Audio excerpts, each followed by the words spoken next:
Universitas Islam Majapahit. Assalamualaikum warahmatullahi wabarakatuh. Kami dari kelompok 6 akan menjelaskan tentang metode harga pokok pesanan yang beranggotakan 1. Saya Arindi Listasari, 2. Eka Krotul Aini, 3. Erlin Priscila Aryani, 3. Fionia Frida Amelia. Pengertian metode harga pokok pesanan. Metode harga pokok pesanan adalah metode untuk memproduksi produk dan menentukan harga pokok produk perusahaan berdasarkan pesanan dari konsumen. Metode ini digunakan oleh perusahaan yang berproduksi berdasarkan pesanan.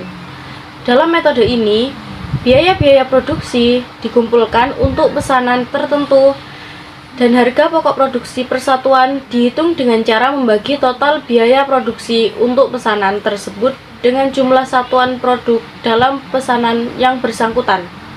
Tujuannya agar perusahaan dapat menentukan harga pokok produk dari setiap pesanan konsumen, baik harga pokok secara keseluruhan dari tiap-tiap pesanan maupun untuk persatuan. Siklus akuntansi biaya pada perusahaan manufaktur. Perusahaan manufaktur memiliki beberapa akun yang berbeda dibandingkan dengan perusahaan jasa dan merchandising.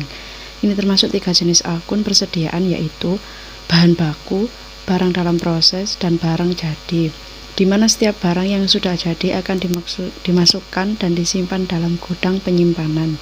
Siklus akuntansi biaya yang terdapat pada perusahaan manufaktur dimulai dari pencatatan harga dari setiap barang baku yang akan digunakan, kemudian mencatat biaya-biaya yang dikeluarkan lainnya seperti biaya tenaga kerja, biaya overhead pabrik, dan lainnya. Akuntansi biaya pada perusahaan manufaktur memiliki tujuan dalam menyajikan informasi harga pokok produksi, dan siklus akuntansi ini juga dipakai untuk mengikuti proses pengolahan sebuah produk, mulai dari awal masuknya bahan baku dalam proses produksi, serta diakhiri dengan penyimpanan dan menjadi sebuah produk yang siap untuk dipasarkan.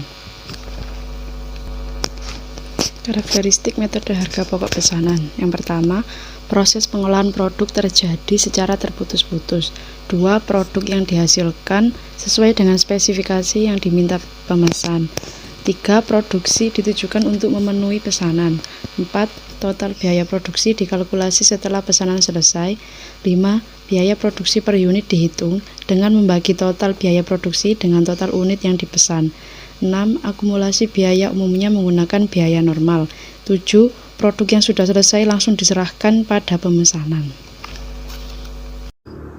Manfaat informasi harga pokok produksi per pesanan. Pertama, menentukan harga jual yang akan dibebankan ke pemesan. Kedua, mempertimbangkan penerimaan atau penolakan pesanan. Ketiga, memantau realisasi biaya produksi. Keempat, menghitung laba atau rugi tiap pesanan. Kelima, menentukan harga pokok persediaan produk jadi dan produk dalam proses yang disajikan dalam neraca. Kartu harga pokok atau job order cost sheet. Kartu harga pokok merupakan catatan yang penting dalam metode harga pokok pesanan. Kartu ini berfungsi sebagai rekening pembantu yang digunakan untuk mengumpulkan biaya produksi tiap pesanan produk. Biaya produksi untuk mengerjakan pesanan tertentu dicatat secara rinci dalam kartu harga pokok pesanan yang bersangkutan. Biaya produksi langsung dicatat dalam kartu harga pokok pesanan yang bersangkutan secara langsung. Sedangkan biaya produksi tidak langsung dicatat dalam kartu harga pokok berdasarkan suatu tarif tertentu. Pengumpulan biaya produksi dalam metode harga pokok pesanan. Yang pertama ada pencatatan biaya bahan baku (BBB). Dibagi menjadi 2 prosedur, yaitu 1. Ada prosedur pencatatan pembelian bahan baku. 2. Ada prosedur pencatatan pemakaian bahan baku yang menggunakan metode mutasi persediaan perpetual. Dalam setiap pemakaian bahan baku harus diketahui pesanan mana yang memerlukannya. 2. Ada pencatatan biaya tenaga kerja langsung (BTKL). Diperlukan pengumpulan 2 macam jam kerja, yaitu 1. Jam kerja total selama periode kerja tertentu. Yang kedua, ada jam kerja yang digunakan untuk mengerjakan setiap pesanan. Perusahaan harus menyelenggarakan kartu hadir masing-masing karyawan untuk mengumpulkan informasi jam kerja total selama periode kerja tertentu. Untuk pembuatan daftar upah, di samping itu, perusahaan harus mencatat penggunaan jam kerja masing-masing karyawan untuk mengerjakan pesanan.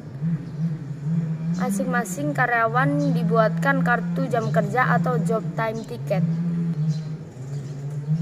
Yang ketiga, ada pencatatan biaya overhead pabrik (BOP). BOP dikelompokkan menjadi beberapa golongan, yaitu biaya bahan penolong, biaya reparasi, dan pemeliharaan, berupa pemakaian persediaan spare parts dan persediaan supplies pabrik. Biaya tenaga kerja tak langsung, biaya yang timbul sebagai akibat penilaian terhadap aktiva tetap.